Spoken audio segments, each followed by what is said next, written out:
রাজধানীর বৃষ্টি ও আবহাওয়া পরিস্থিতির আরো খবর নিয়ে আমাদের সাথে যোগ দিচ্ছেন সহকর্মী শাহরিয়ার ইমতিয়াজ। শাহরিয়ার, আমরা প্রতিবেদন থেকে জানছিলাম যে এমন বৃষ্টি আরো 4-5 দিন থাকতে পারে। একটু জানাবেন যে বৃষ্টির কারণে রাজধানীর কোন কোন এলাকায় জলাবদ্ধতা হয়েছে, সড়কের কি পরিস্থিতি দেখছেন, যানজট তৈরি হয়েছে কিনা বৃষ্টির জন্য?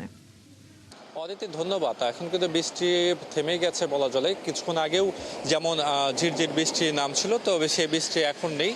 তবে যেমন গতকাল আবহাওয়া অধিদপ্তর থেকে যেমনটি জানানো হয়েছিল যে আজকে সারাদিনই আসলে বৃষ্টি হবে, এবং সে বৃষ্টি আমরা দেখেছি সকাল থেকেই আসলে সেরকম বৃষ্টি হচ্ছিল ঝিরঝির করে, আবার কখনো ভারী বৃষ্টি, কখনো মাঝারি আকারের বৃষ্টি আমরা দেখেছি।